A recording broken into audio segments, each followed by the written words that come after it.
Welcome to our monthly Mozambique guest series in partnership with Impact.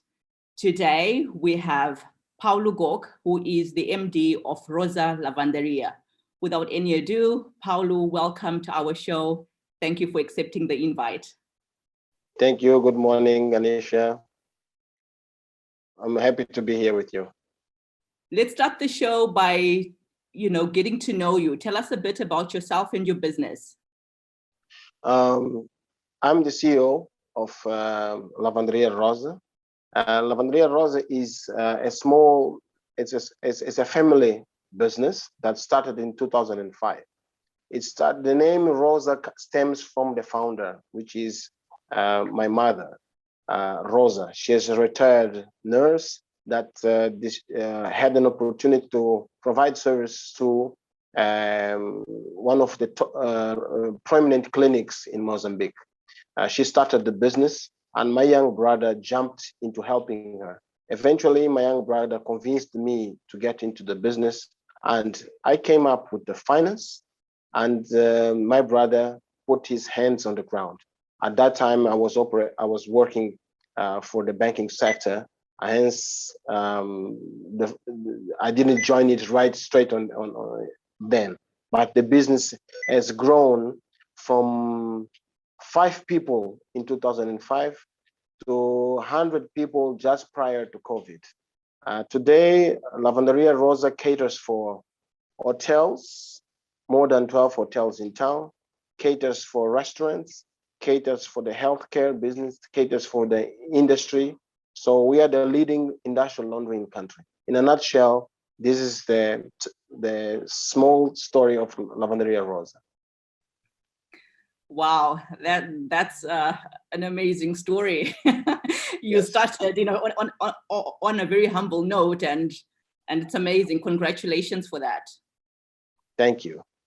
So, given this whole story, what has been the challenges that you faced, and how have you overcome them?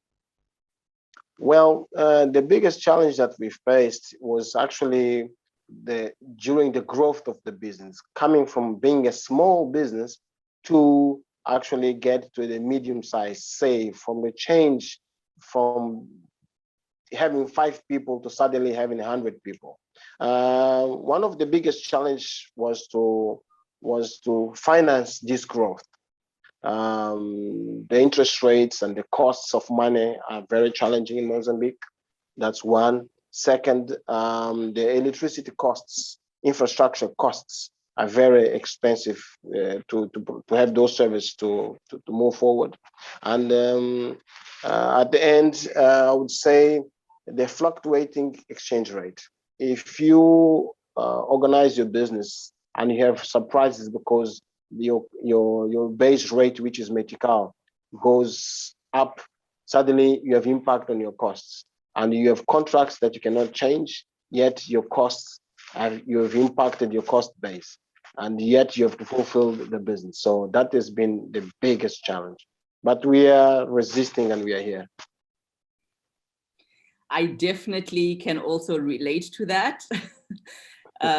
So I'm glad that these are common grounds that a lot of businesses face, especially on as you are growing. And how has the pandemic impacted on your business? I would say the pandemic impacted in several ways. I would say first, the reduction of business. We are currently 40% of revenue compared to what we were prior to the pandemic. That's one. Second, the personal impact of it. We had to reduce, as I told you, prior to the pandemic, we had 100 people. Currently, we are around 52 full staff, which means that we had to lay off several people, more than 45 people.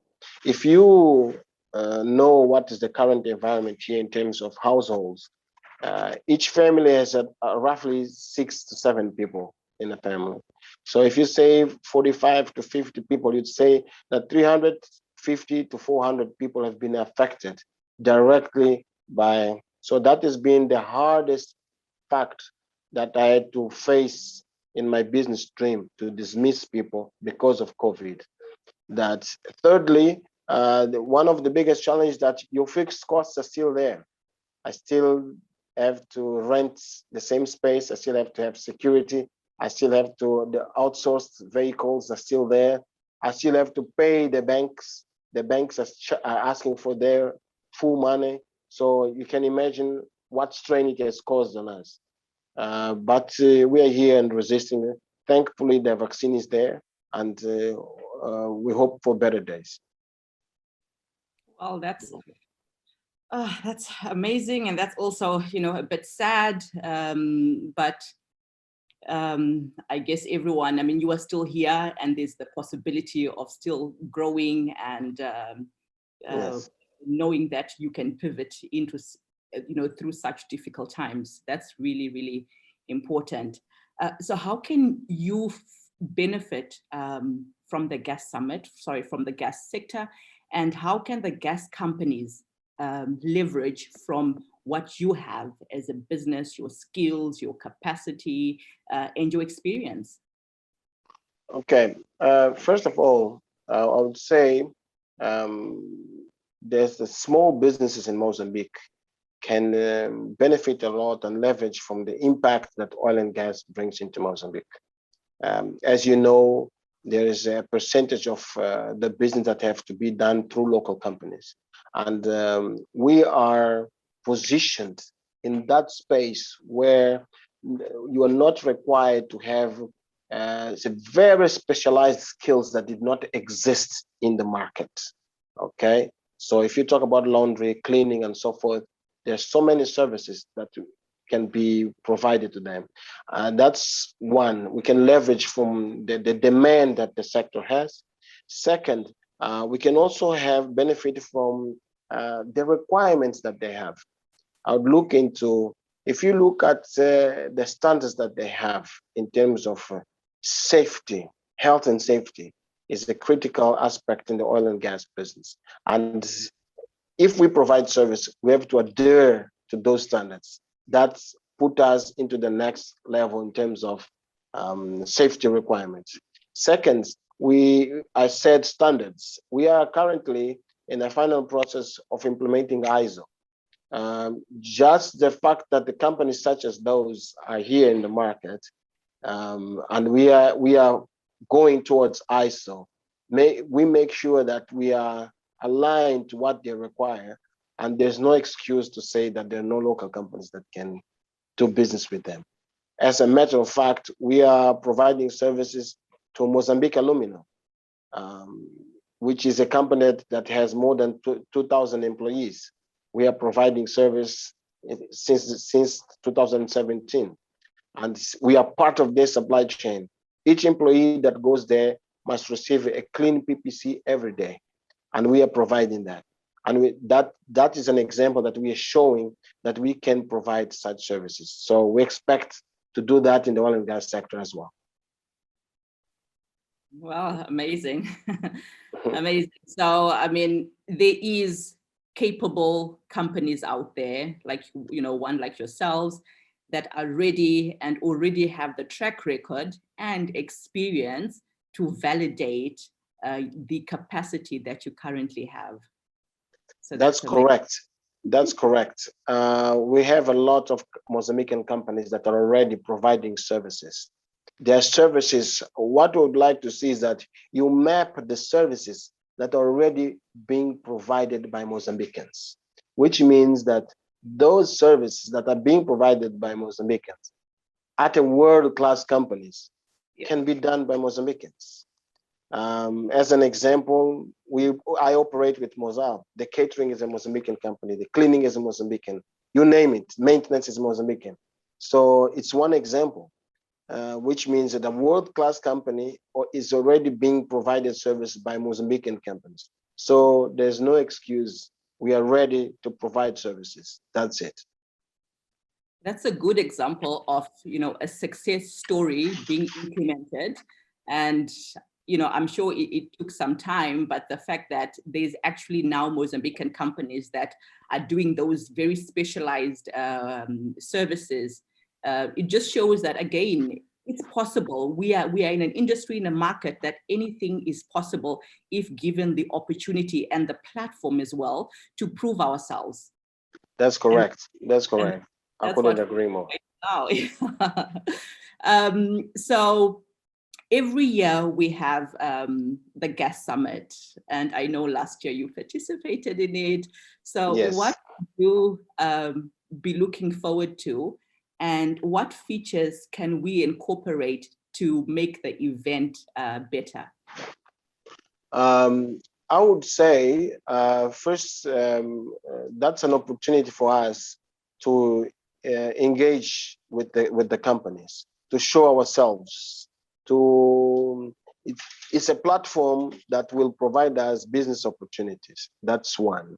Second, it's very important if you can showcase companies that are already providing services at that level.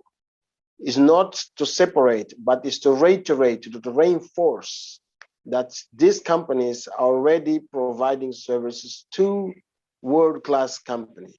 We've got Sasol here, who is in the oil and gas sector. There's Mozambican company there. There's a company that provides, that works in the north of Mozambique that sells minerals. And you have companies, Mozambican companies there. You've got Mozal, like I said. So it's very important that this is heard, that this is shared, okay? And it's very critical that this concept of local content is not only on paper. It's really, really implemented. It's not a company that, I wouldn't be happy to have a company that comes from Canada to come here and do laundry. We can do that. They would rather do certain works that do not exist, and it will take time for us to do, which is a fact that we cannot deny.